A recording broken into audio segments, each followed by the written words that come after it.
हरे कृष्णा। मैं गौरांगी कृष्णदास जी आपके लिए फिर से एक कथा लेके आई हूँ। सत्संग का जीवन में क्या महत्व होता है, गुरु का जीवन में क्या महत्व होता है। क्योंकि अगर जीवन में गुरु का साथ न हुआ, सत्संग हमने नहीं सुना, नहीं ज्वाइन किया, तो उसका हमें बहुत बड़ा भुगतान जीवन में देखना पड़ता है। हम बहुत सारे नुकसान को देखते हैं, लेकिन अगर हम सत्संग में जुड़े रहें तो हमें बहुत सारा ज्ञान मिलता है गुरु के द्वारा। आज की कथा है, एक गांव में एक गुरु गुरु आए। गुरु का नाम था नित्यानंद। नित्यानंद गुरु जो आए तो वो जो है काफी ज्ञानी और बहुत तेजस्वी थे। उनका शरीर बहुत गठीला और एकदम तेज में उनका तेज चेहरा था। उनकी बातों से हर लोग प्रभावित होते थे। एक बार की बात है कि गांव में उन्होंने सत्संग करना चालू किया। गांव वाले सभी बालक, स्त्री, पुरुष, वृद्ध, सभी लोग उनके पास सत्संग सुनने जाते थे। सत्संग का असर सब पे धीरे धीरे हो रहा था, लेकिन एक बालक था जिसका नाम था जिसका नाम था रमेश। रमेश जो था वो गुरु जी की बातों को बड़े ध्यान से सुनता था, बहुत ध्यान से सुनता था, और घर आता था तो उन बातों का उसके दिमाग पे कोई फर्क नहीं पड़ता था। उसे कई दिन हो गया था सत्संग सुनते हुए, तो वो गुरु जी के पास जाके एक दिन काफी देर तक सत्संग सुना और उसने गुरु जी से पूछा, गुरु जी, मैं रोज सत्संग में आता हूँ, मुझे बहुत अच्छा लगता है, आपकी ज्ञान की बातें मुझे बहुत अच्छी लगती है, उससे मुझे प्रेरणा भी मिलती है।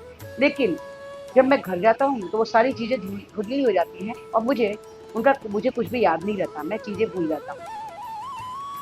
तो मुझे आपके पास जुड़ने से क्या मेरे जीवन में कोई बदलाव नहीं हो रहा है? तो गुरु मुस्कुराए और हंसकर बोले कि मैं आपको एक कार्य देता हूँ, आप उस कार्य को कुछ दिन कीजिए।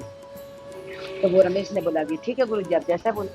उन्होंने एक बांस की टोकनी पास में पड़ी थी उठाई और लेकर रमेश को दिया और कहा, वो टोकरी बिल्कुल गंदी थी। उन्होंने कहा, जाओ इस टोकरी में जल भर कर ले आओ।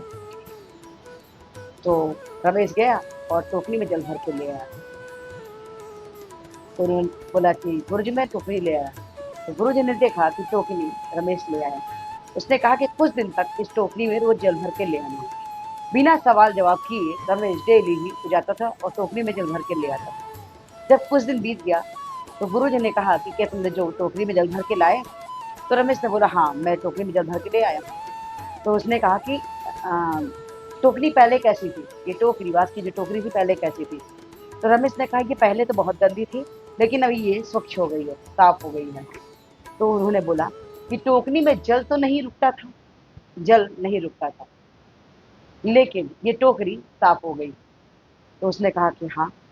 बोले ठीक उसी प्रकार से आपके दिल दिमाग में भले ही हमारी बातें पूरी तरह से आए, समझ में आवे नहीं आवे, लेकिन सत्संग का प्रभाव तो पड़ता है। आपके जीवन में काफी चीजें जो गलत कर रहे होते हैं वो दूर हो जाता है, आप उस चीज से दूरी बना लेते हैं, क्योंकि सत्संग अपना असर दिखाता है। आप चीजों में सुनते हैं, समझते हैं, समझने का प्रयास करते हैं, उसे आपको चीजें याद रहे ना रहे उससे कोई फर्क नहीं पड़ता, लेकिन जीवन में बदलाव धीरे धीरे आना शुरू हो जाता है। और सत्संग करने से जब हमें गुरु ज्ञान देते हैं, उसके द्वारा हमें बहुत सारी चीजें ऐसी मालूम चलती हैं जो हम अपने जीवन में नॉर्मल नहीं समझ सकते, हमें जानकारी नहीं होती है। हमें जब कोई गुरु ज्ञान कोई चीज सिखाता है तो उसे हम ध्यानपूर्वक सुनते हैं और धीरे धीरे जीवन में हमारी बदलाव आता है। इसीलिए पुराने जमाने से ही कहते चले आए हैं, सत्संग का जीवन में बहुत महत्व है, सत्संग का जीवन में बहुत महत्व है। क्योंकि हम जब सत्संग में जुड़ते हैं, सुनते हैं, सुनते हैं, क्योंकि हम कई बार वेद पुराण को नहीं पढ़ सकते, हम पढ़ भी लिए तो समझ नहीं पाएंगे, लेकिन जब कोई गुरु के माध्यम से हमको समझाया जाता है तो चीजें ज्यादा अच्छी समझ में आती हैं और उसका हमें फर्क पड़ता है जीवन में। आप सत्संग में जुड़ेंगे, कृष्ण से जुड़ेंगे, वेदों को जानेंगे, शास्त्रों को समझेंगे, तो जाहिर सी बात है कि इस मानव जीवन में आप बहुत सारी तरक्की करेंगे। ये छोटी सी बात और कथा आपको कैसी लगी? अगर अच्छी लगी हो तो प्लीज लाइक कीजिए, शेयर कीजिए, सब्सक्राइब कीजिए और इस वीडियो को विनम्र करता है कि हमारे पूरी श्री प्रपात में हरे कृष्ण महामंत्र जपने के लिए बोले हैं, जो कुछ इस प्रकार से है, हरे कृष्ण कृष्ण कृष्ण हरे हरे, हरे राम राम राम हरे हरे। तो प्लीज हरे कृष्ण महामंत्र जपिए, कृष्णा के सबसे प्रिय बच्चे बन जाइए, प्लीज प्लीज प्लीज। आज से एक माला जब ये चल रहे थे 2, तो से 4, 4 से 6, 6 से 8, 8 से 16, जैसे 16 माला पहनते हैं कृष्णा के तो उनके पात्र बन जाते हैं। तो प्लीज प्लीज प्लीज आज से ही माला जपना शुरू कीजिए और कृष्णा की कृपा के पात्र बनिए। हरे कृष्णा, राधे राधे।